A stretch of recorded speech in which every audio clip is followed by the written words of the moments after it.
Assalamualaikum warahmatullahi wabarakatuh. Saya akan membentangkan risiko dan perlindungan insurans. Risiko adalah bahaya yang mungkin menimpa diri, keluarga, harta benda. Risiko secara umumnya ialah kemungkinan berlakunya musibah yang tidak dapat dielakkan. Jadi, dengan adanya risiko ni membuatkan kita mengambil insurans. Insurans ni bertujuan untuk memindahkan risiko daripada individu kepada organisasi insurans.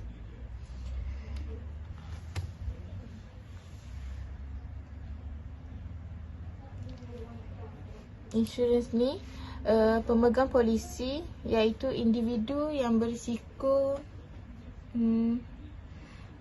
berlakunya musibah kepada individu tu akan membayar premium kepada syarikat insurans.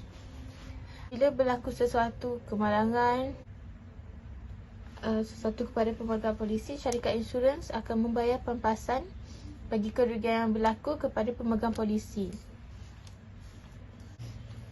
Insurans terbahagi kepada insurans hayat, insurans am dan insurans berkelompok.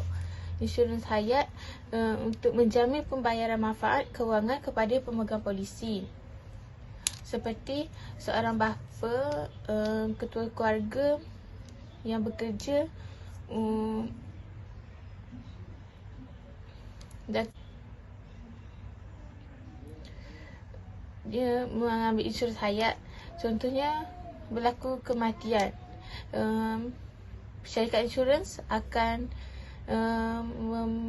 menjamin pembayaran manfaat kewangan kepada ahli keluarga pemegang polisi. Pemegang polisi berupaya untuk menghadapi kematian, penyakit kritikal ataupun hilang upaya. Jadi insurans hayat akan menampung ahli keluarga pemegang polisi. Insurans am terbahagi kepada insurans motor, insurans kebakaran, insurans perubatan dan kesihatan, insurans kemalangan diri dan insurans perjalanan. Insurans motor memberikan perlindungan terhadap sebarang kerugian atau kerosakan berkaitan dengan penggunaan kenderaan berenjin, seperti kereta. Insurans motor contohnya apabila berlaku kemalangan, pemegang polisi, sebagai pemandu terlibat dengan kemalangan individu ketiga. Individu ketiga tersebut yang terlibat dengan kemalangan tersebut, pihak syarikat insurans akan membayar pampasan kepada pihak ketiga. Seterusnya, insurans kebakaran. Insurans kebakaran memberikan perlindungan terhadap kerugian akibat kebakaran, kilat dan letupan yang berlaku pada rumah kediaman atau bangunan perniagaan.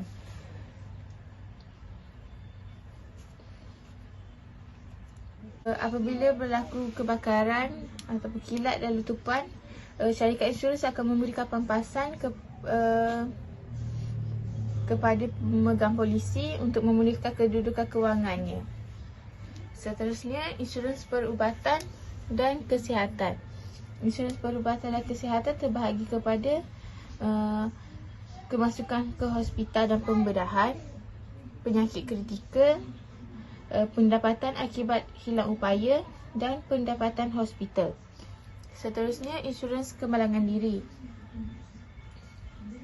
Insurans kemalangan diri adalah berbeza daripada insurans hayat dan insurans perubatan dan kesihatan.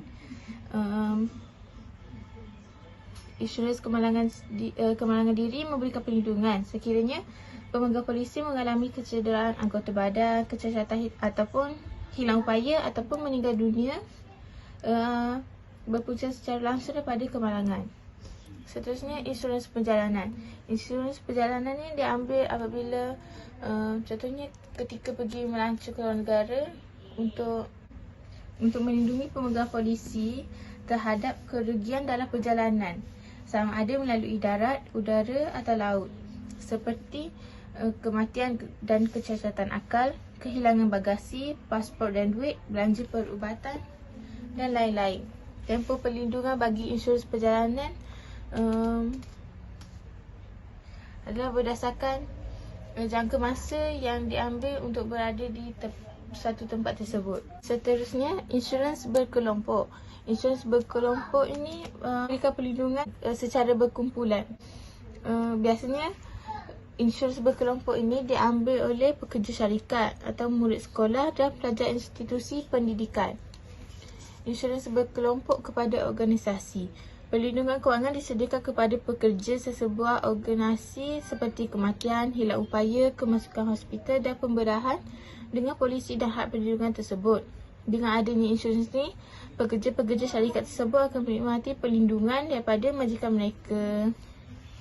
Insurans berkelompok kepada murid pula disediakan kepada murid seperti sebagai perlindungan daripada kematian, lumpuh, kecacatan dan alam kursi roda dengan polisi dan hak perlindungan tertentu. Contohnya, Kementerian Pendidikan Malaysia telah melaksanakan skim perlindungan kepada murid-murid sekolah kerajaan dan bantuan kerajaan bawah skim takaful pelajar sekolah Malaysia.